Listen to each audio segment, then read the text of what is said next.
Bonjour à tous et bienvenue pour cette vidéo consacrée aux toutes premières informations sur ce qui pourrait bien devenir la première série dérivée de Game of Thrones qui traitera de l'âge des héros et de l'arrivée de la longue nuit, tout un programme.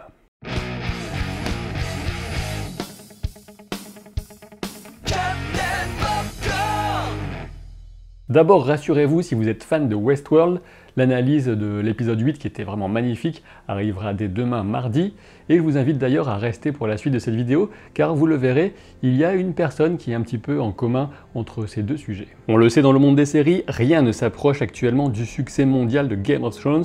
Il était évident qu'HBO tenterait de mettre en chantier une suite pour prolonger l'engouement des fans et le succès commercial que génère cet univers. Et loin de moi d'ailleurs l'idée de jouer les rabat-joie et de sortir un couplet contre les grandes puissances de l'argent lorsqu'une certaine qualité d'écriture et de réalisation rencontre un succès populaire, il faut plutôt s'en réjouir. Depuis plusieurs mois maintenant, 5 projets de séries dérivées ou spin-off sont en cours d'écriture. Ici, je ne vais revenir que sur 2 de ces projets, sachant qu'une première base de contexte vient seulement d'être révélée pour l'un d'entre eux. Attention, je parle de 5 projets, mais évidemment, il n'y aura pas 5 séries dérivées de Game of Thrones, ce serait beaucoup trop.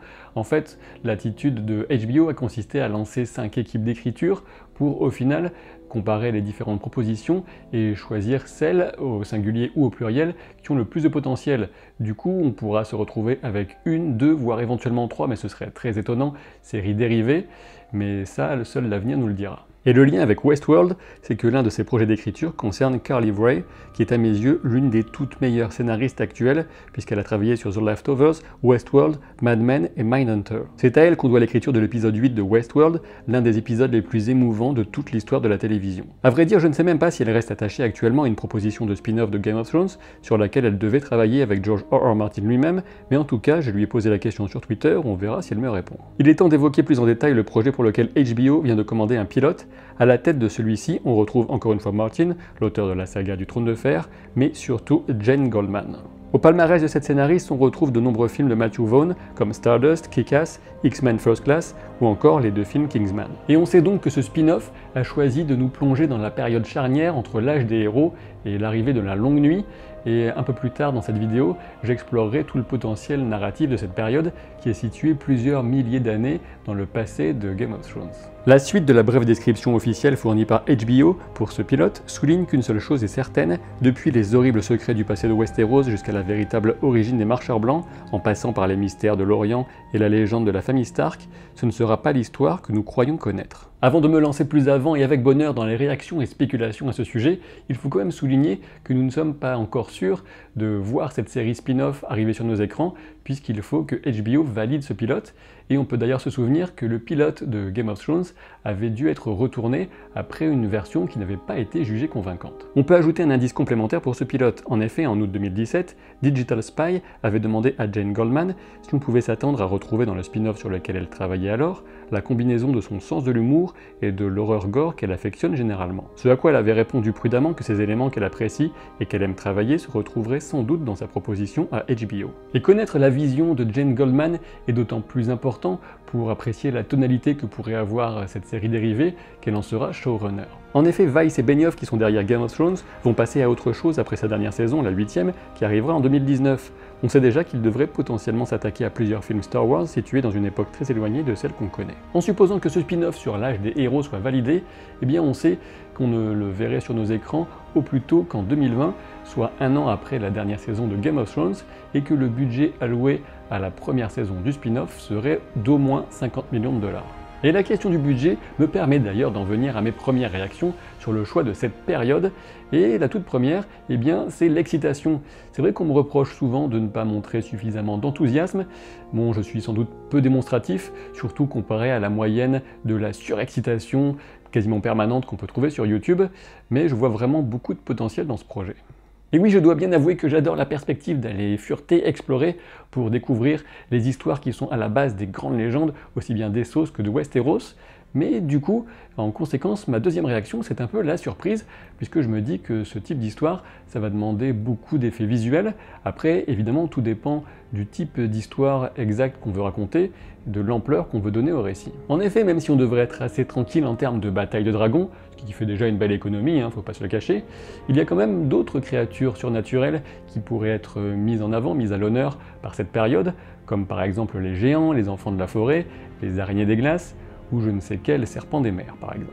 Quoi qu'il en soit, il est très encourageant de constater que George R.R. Martin lui-même est associé à l'écriture. Pour ce projet, c'est un gage non seulement de qualité, mais aussi de respect de son œuvre, puisqu'on pourrait plonger dans des secrets enfouis et par conséquent des révélations marquantes pour l'univers qu'il développe depuis plus de 20 ans. Alors oui, évidemment, je sais bien que ce type d'engagement par l'auteur vient, encore une fois, nourrir les craintes quant à l'éventuelle impossibilité de la mission consistant à apporter un point final à son œuvre littéraire, mais c'est une autre histoire. Maintenant, en termes de spéculation, de théorie, venons-en aux pistes excitantes qui pourraient être explorées par une telle série. Déjà, le petit communiqué ne laisse que peu de doute, on verra la fin de l'âge des héros et l'arrivée de la longue nuit, qui correspond à la première grande invasion des marcheurs blancs qui semblait avoir frappé le monde entier de l'est à l'ouest. Autour de cette certitude, toutefois, il reste une latitude énorme pour raconter des tas d'histoires différentes et mettre au centre du récit des héros variés. Pour rappel, ce qu'on appelle l'âge des héros correspond à une période qui aurait duré entre 2000 et 4000 ans, et oui c'est très vague car il faut garder à l'esprit que tous les récits et même les dates qu'on peut voir apparaître à l'époque contemporaine de la série principale ne sont pas du tout fiables, justement du fait du temps énorme qui s'est écoulé entre l'âge des héros et les événements de Game of Thrones. Quoi qu'il en soit, une certitude, l'âge des héros commence par le pacte passé entre les enfants de la forêt et les premiers hommes, un pacte mettant fin à des siècles d'affrontements sauvages pour le contrôle du territoire. À l'issue de ce pacte, les forêts profondes sont laissées aux enfants de la forêt, tandis que tout le reste du territoire était laissé aux premiers hommes en échange de leur promesse de ne plus couper les barrals, ces fameux arbres sacrés à l'écorce blanche. Cet âge a posé les bases de la civilisation humaine de Westeros ainsi que les fondements de certains des fameux 7 royaumes, même s'il faut se souvenir que l'arrivée des Andals, et avec eux de la religion des 7, n'est survenue que bien plus tard encore. Et parmi les grandes figures marquantes de cet âge des héros, il en est une dont on peut déjà prédire avec une quasi-certitude qu'elle aura un rôle important dans la série, et il s'agit de Bran le Bâtisseur ou Brandon le Bâtisseur. Ce Bran serait non seulement le fondateur de la maison Stark, mais aussi le principal architecte de Winterfell, du mur, voire de Storm's End, accalmie en VF, ou encore de la tour de Villevieille. Par ailleurs, il faudra peut-être attendre cette série dérivée pour en avoir le cœur net sur la possible origine Stark du Roi de la Nuit. Ne pas le découvrir dans la dernière saison de la série principale serait une déception, mais il n'est pas impossible que certains mystères soient justement laissés en suspens pour donner l'envie aux spectateurs d'en apprendre davantage dans le spin-off. Outre Brandon le Bâtisseur, on serait quasiment assuré de voir un personnage tel que Lann the Clever, ou Lann le Rusé en français, celui qui aurait fondé la maison Lannister, notamment en récupérant la forteresse de Castral Rock et en faisant disparaître au passage la famille Castral. Il pourrait s'agir d'un personnage en or pour une série, je verrais bien une sorte de mélange entre Tywin Lannister et Bronn, un mercenaire parti de rien qui parviendrait à fonder l'une des plus puissantes familles de Westeros à la force de son esprit, de sa lame et surtout de son ambition, dénuée du moindre scrupule. Si Brandon le Bâtisseur est présent, il y aurait de bonnes chances également de découvrir Duran Dieu d'œil ou God's Grief, le premier roi de l'orage duquel la maison Baratheon descend par les femmes. Son histoire mythique dit qu'il s'est attiré les foudres divines en se mariant avec la fille du dieu des mers et de la déesse des vents, Elenei, et qu'à 7 reprises il a dû rebâtir son château pour résister à la fureur des éléments. Et la légende dit justement que ce seraient les conseils d'un très jeune Bran le Bâtisseur qui aurait permis d'édifier avec succès le 7e château. Tout cela est à prendre avec précaution bien sûr, et tout l'intérêt résidera dans la découverte des histoires qui sont derrière les légendes.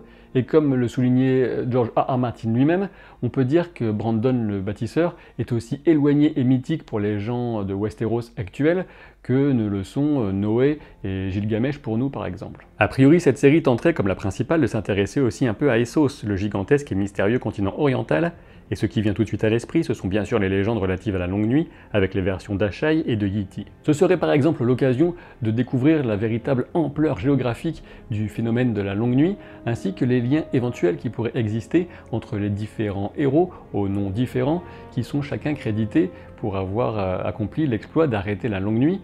Entre Azor Ahai, le dernier héros, encore la femme à queue de singe, il y a de quoi faire. Qui dit longue nuit dit aussi évidemment les marcheurs blancs et leurs araignées des glaces, tels que vieille Nan les contait à Bran quand il demandait des histoires terrifiantes. Reste à savoir si la série ira jusqu'après cette longue nuit, après la construction du mur, en évoquant le fameux 13e commandant de la garde de nuit, mais pour l'instant, je pense que non, il y a déjà largement de quoi faire en s'arrêtant bien avant. En effet, je n'ai même pas évoqué des figures telles que Gareth Mainverte, qui aurait été le premier grand roi des premiers hommes, ou encore des héros comme Siméon Prunelle étoilé, ou Serwyn au bouclier miroir, sans oublier le roi gris, le mythique souverain des îles de fer, à qui on prête divers exploits surhumains et un règne de 1007 ans.